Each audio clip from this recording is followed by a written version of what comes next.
At my mom's birthday, my family abandoned my 12-year-old daughter at a homeless shelter because they didn't have space for her, then drove to a luxury restaurant to celebrate with my sister's family. I didn't shout. I took action. The next day, their lives started falling apart. It was supposed to be a normal Saturday: cake, family photos, polite laughter. Instead, it turned into the day my trust in my family cracked wide open. I'd been on shift at St. Luke's Hospital since before sunrise. 12 hours into the week, still running on caffeine and muscle memory, I told myself that at least I'd make it to my mom's birthday dinner afterward. I'm a nurse. Being tired is practically part of the uniform. During my lunch break, I called Mom from the staff lounge. "Happy birthday," I said, balancing a paper cup of coffee on my knee. She sounded busy, talking over the noise of my sister's voice in the background. Tiffany, 4 years younger, always the one in charge of parties and opinions, was saying something about table settings and balloons. They'd promised to pick up my daughter, Mia, and bring her along. "Don't worry," Tiffany had said the night before. "We'll get her ready. Bring the present." "You just survive your shift." It sounded helpful. At the time, I was grateful. By early afternoon, one of my patients was discharged sooner than expected. My supervisor looked at me over her glasses. "Go, Allison." "You've earned an early exit." For once, I didn't argue. I washed my hands, clocked out, and drove straight to the restaurant, a glass front place across town where Tiffany had booked a private room. I wanted to surprise them. For once, I wouldn't arrive late and tired. I'd walk in while the candles were still lit. The hostess led me through a blur of noise and perfume to the long table by the window. There they all were. My parents at the center, Tiffany glowing in something sparkly, her husband Eric checking his phone, their 2 kids, Brianna and Jacob, already halfway through dessert. But no Mia. I smiled automatically. "Where's Mia?" "Did she go to the restroom?" Silence. Just long enough to make my stomach tighten. Then Brianna smirked. "She's volunteering." I blinked. "She's what?" More laughter, the kind that tells you you're the only one not in on the joke. My dad lifted his wine glass. "Your sister thought it would be good for Mia to help at the shelter today. Teach her perspective." I stared at Tiffany. "You took her to the shelter?" "Alone?" Tiffany's smile didn't move. "Relax, Allison. She's perfectly safe. I volunteer there every week. She's staying a little while, learning gratitude." "She's 12, I said. "She's almost 13. "Don't be dramatic." Tiffany's tone had that syrupy calm that always meant she'd already decided she was right. "She's been acting out lately." "I thought she could use a reality check," my mom added gently. "Tiffany's just helping." "You're always so busy, dear." I reached into my bag, pulled out my phone, and called Mia. A ringtone chimed from Tiffany's purse. She sighed, fished out the phone, and handed it over. "She doesn't need to be glued to this all day." That was the moment everything shifted. "You left my daughter with strangers and took her phone?" Eric chuckled. "Technically, they're not strangers." "They know Tiffany." I pushed my chair back hard enough to make the silverware jump. "Allison," Mom said quietly, warning in her voice. "Please don't cause a scene." "Too late," I said.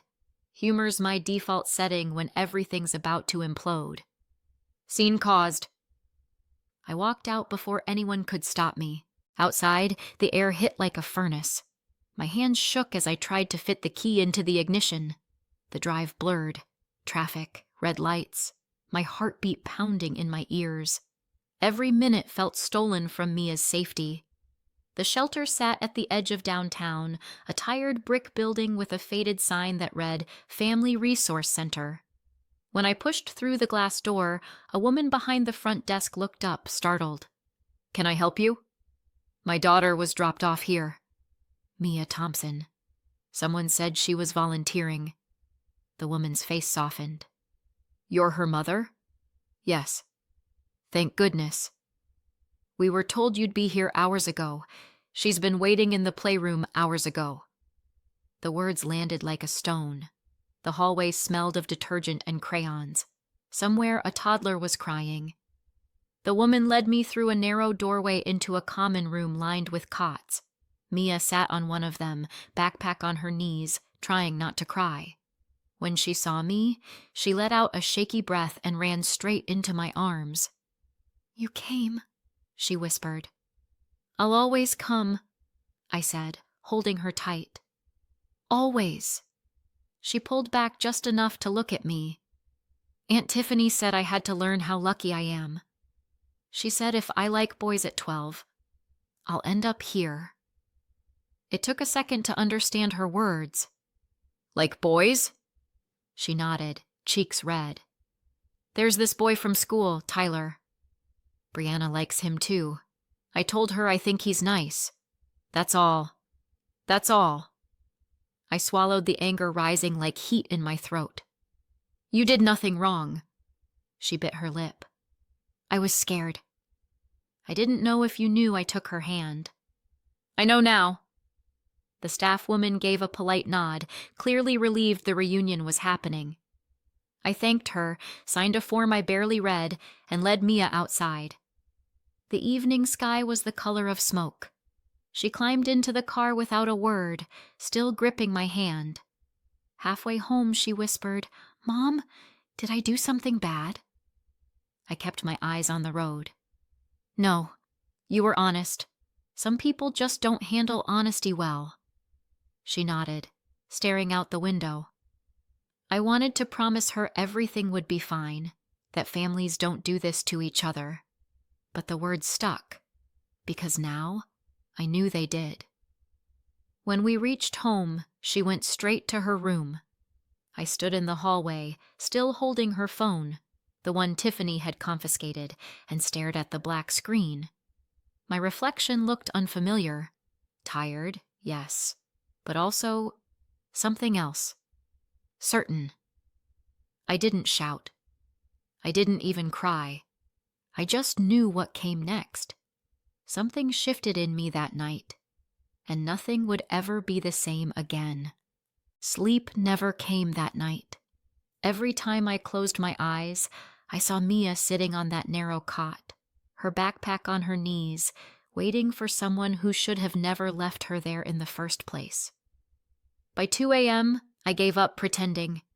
I made tea I didn't drink and sat in the dark, watching the window fill with the first gray of morning. You tell yourself moments like that are one-offs. Family loses its mind for a day, things get said, and you patch it up because that's what families do. Except I'd been patching things for decades. It didn't come out of nowhere. It never does. Tiffany was born when I was 4. I remember the hospital hallway and the pink blanket everyone cooed over. The attention shifted instantly, spotlight to nightlight. Even as kids, she glowed and I organized. I kept track of her homework, her toys, her stories. She was the performer. I was the stagehand. Mom used to say, "Allison, you're so reliable." It sounded like a compliment until I realized reliable meant invisible. Tiffany grew into a storm of charm, singing, laughing, convincing anyone of anything. She could spill juice on the carpet and somehow make it my fault for handing her the wrong cup. She had a talent, chaos with perfect timing. I went the opposite way. College, nursing school, the predictable life. While she chased every passing idea, art school, travel blogging, a wellness brand that lasted 2 months, I was changing bandages and saving for retirement. Different planets, same parents orbiting one sun, Tiffany. When our grandmother died, the will surprised everyone. She skipped our parents entirely and left the family house, the one we grew up in, to us, half each. No one said it out loud, but I knew why. Grandma had seen the pattern long before I did. At first, it didn't change anything. Tiffany stayed right there with Mom and Dad in the only house she'd ever known. Later, when she married Eric, he moved in too. I was the one who left, found a small apartment closer to the hospital, and built a life that didn't echo with their noise. They still called it our family home. I called it the house I paid for without living in. Her wedding was the kind of event you see in lifestyle magazines: lace, fireworks, live band, the works. I remember watching her glide down the aisle, all sparkle and spotlight, everyone toasting Tiffany's beautiful new beginning. Mia wasn't born yet. I was still years away from motherhood. Back then I thought maybe the imbalance would fade once we were adults. Spoiler, it didn't. Eric was nice enough at first, charming, corporate, well-dressed. The kind of man who treats waiters like props. They had Brianna, then Jacob, and the spotlight simply grew. By the time Mia arrived, the next generation was already rehearsing the same script. Brianna's dance recitals were national emergencies. Mia's A-plus report card barely earned a "that's nice, dear." You'd think I'd be used to it, but there's something about watching your child learn she's second place that makes the old wounds ache fresh. I swallowed it. I always did. The money started small. "Just until Friday," Tiffany would say, batting lashes that should have come with a warning label. 100 here, 500 there. Startups, late fees, a photography course she needed to build her brand. Every time I helped. I told myself it was temporary, that someday she'd grow up. Spoiler, she didn't. Mom always smoothed it over. "You've always been good with money, Allison." She's trying translation. Keep paying. It keeps her happy. The amounts grew. When one of her ventures flopped spectacularly, some beauty subscription box that cost more to ship than it made, she called crying about debts. I wired $3,000 before I even asked the total. I stopped counting after a while, but the receipts didn't. They lived in a folder in my desk, little ghosts with numbers on them. Then came the $20,000 call. She wanted to launch an online series about empowering women to live authentically. I asked how empowering debt collectors felt about that. She didn't laugh. That was the day I drew the line. "If I help again," I told her, "it has to be official. I'm not your bank. We'll make it a loan, and your half of the house secures it." She hesitated, but desperation makes people agreeable. We signed papers at my kitchen table. I had them notarized the next day. She promised to repay within a year. I kept the file locked away and told no one. Not even Mom. Especially not Mom. Years passed. Nothing changed.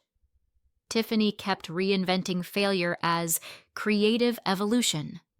Every new idea came with a fresh apology and another empty promise. The house grew louder, her kids, my parents, the constant whirl of her projects, but somehow it never echoed with gratitude. I visited less. Whenever I did, Mom would gush about Tiffany's latest business. Eric would offer wine, thin-lipped and polite, as if I were an employee being tolerated at a company party. Even Mia noticed. "They don't like us much, do they?" she'd whispered once in the car. I told her families were complicated. She said, "That's just a fancy word for unfair." Smart kid. By the time of Mom's birthday, Tiffany still hadn't repaid a cent. The interest alone could have bought me a vacation I'd never take. But I hadn't pushed. I told myself peace was worth more than principle. I was wrong. Now, sitting in the dark beside my sleeping daughter, that lie finally stopped working. Every scene replayed. The laughter at the restaurant, Tiffany's smirk, the empty seat where Mia should have been. They didn't just leave her behind. They agreed to it. They turned a family celebration into her punishment, her humiliation, on the same day they toasted my mother's life. And maybe they thought I'd forgive them, the way I always had. They underestimated the quiet ones. We don't explode. We calculate. I got up, went to my desk, and opened the old folder. Receipts, transfers, signatures, the whole history of being useful. They thought I'd never use it. Maybe I thought so too. But that night, with the house silent and Mia's breathing steady beside me, I realized something simple and terrifying. The only thing holding this family together had been my willingness to lose. And I was done losing. I closed the folder, slid it back into the drawer, and whispered to no one in particular, "Every debt leaves a record." Then I turned off the light, already knowing that by morning, everything would begin to change. The lawyer flipped through my folder like he was reading a crime scene report. Receipts, transfers, the notarized loan agreement. Years of me paying for peace. "I never planned to use this," I said. "It was supposed to be symbolic." He adjusted his glasses. "It's enforceable." Signed, dated, notarized.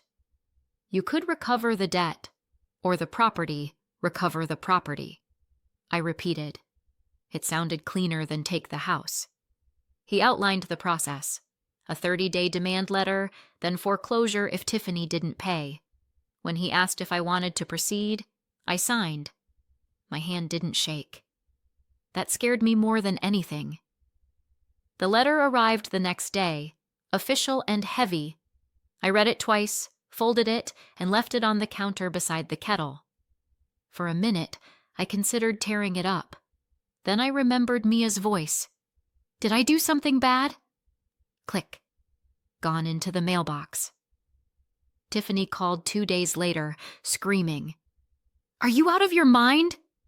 "You're suing me?" "Not yet," I said. "The letter gives you 30 days. Mom's voice came faintly behind her. "You're overreacting." Dad added, "We're a family, Allison." Tiffany pushed louder. "This is about what happened with Mia, isn't it?" "You're punishing us. I'm holding you accountable." "She's 12. We were teaching her consequences, showing her what happens when girls her age start with boys. "She's a child, Tiffany." Not a cautionary tale. She went quiet, then hissed, "You'll regret this." "Maybe," I said, and hung up. Afterward, I sat at my desk, staring at the phone until silence felt like oxygen. Old photos spread across the table. Mia in her school uniform, Tiffany at her wedding, our parents smiling on that same porch. I reopened the folder. Numbers, signatures, a timeline of exploitation. I whispered, "I'm not stealing anything. I'm collecting receipts." Sleep avoided me again. Around midnight, Mia padded into the living room, blanket trailing behind her. "Couldn't sleep?" I asked.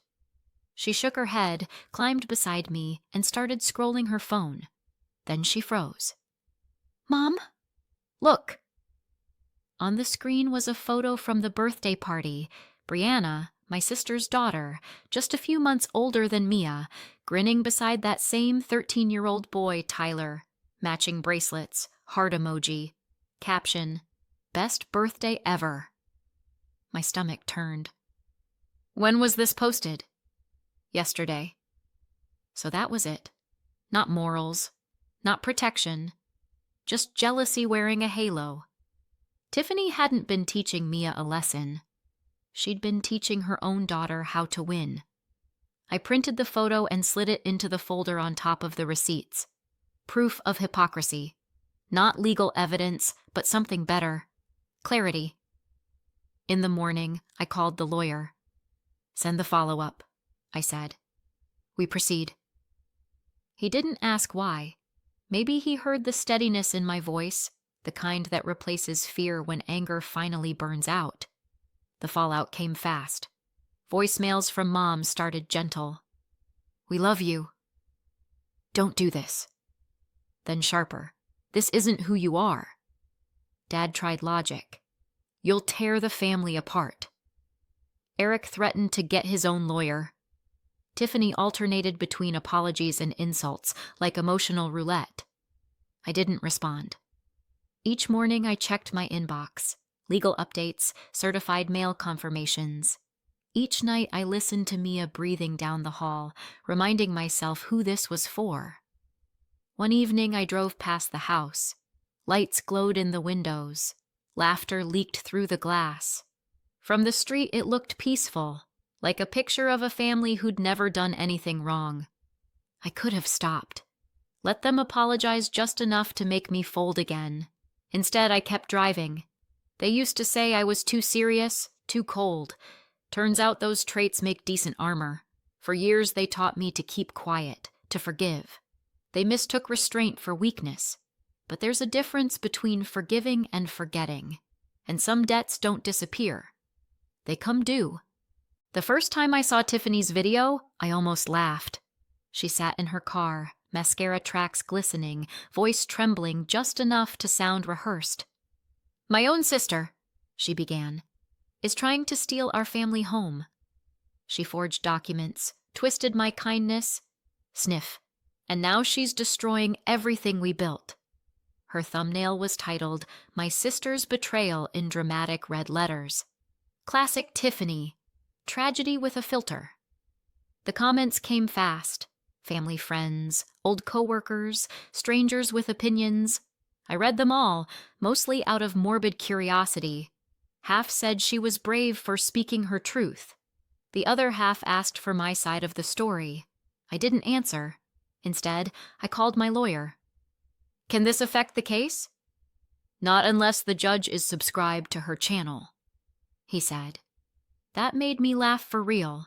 Short, sharp, humor as blood pressure medicine. The next day, she doubled down with another video. Tearful, more dramatic, maybe even better lighting. Then Mom posted a Facebook status. "Family is forever, no matter what some people think." Dad shared it with a thumbs up. Subtlety was never our family's strength. Mia saw it first. "Do you want me to report it?" I could click the report video button, she asked, thumb hovering. "No," I said. "Let them talk." It's cheaper than therapy, but something in me wanted the truth on record, not shouted but logged. So I wrote a post. 3 sentences. No hashtags. Since this was made public, my 12-year-old daughter was left at a shelter by her own family. I have every record, every transfer, every signature. Truth doesn't need theatrics. Then I put my phone face down and walked away. By the next morning, the comment section was a battlefield. Half of them had turned. People remembering Tiffany's old projects that never quite paid back investors, or the time she'd used charity money for marketing. Screenshots surfaced, stories spread, and suddenly my silence looked like strength. It wasn't.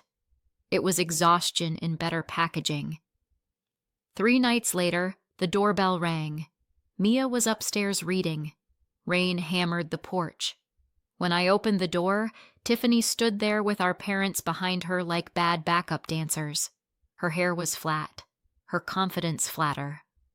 "We need to talk," she said. I stepped aside but didn't say come in. They shuffled into the living room, dripping rain onto my rug. Mom clutched her purse like a lifeline. Dad hovered by the window. Tiffany looked around, taking in my furniture like she couldn't believe she was on the wrong side of ownership for once. "I just spoke to a lawyer," she said. "He said you could actually take the house." "Could," I said. "Will." "Allison, please," Mom started, voice trembling. "We understand. You're angry, but this has gone far enough." "Has it?" Dad tried the reasonable tone. "We all made mistakes." I laughed. "Yes, some of us made the kind you can serve with legal paperwork." Tiffany bristled. "It was a lesson. That's all." "You're blowing it out of proportion. You left a 12-year-old in a homeless shelter. She wasn't alone." "She was terrified," I snapped, louder than I meant to. Then I lowered my voice. "You didn't teach her a lesson. You showed her who you are." They stared at me, silent for once. Then Mom started crying. Tiffany looked away, jaw tight. "You got your point across," Dad said finally. "You don't need to ruin us." "I'm not ruining anyone," I said. "I'm collecting what I already paid for." No one spoke after that. The sound of the rain filled the silence like applause that no one wanted to hear. They left a few minutes later, murmuring about getting their own lawyer. When the door closed, I stood there for a long time, just listening to the rain. Mia appeared on the stairs. Was that them? Yeah. Did they apologize? Not really. She nodded like she expected that answer. Can we order pizza? Perfect timing, I said. 3 months later, the courtroom smelled like air conditioning and nerves. Tiffany sat across the aisle, arms crossed, makeup flawless again, her new performance outfit. Mom avoided eye contact. Dad looked 10 years older. Eric wasn't there. Apparently, even he had limits. My lawyer spoke first, calm and precise.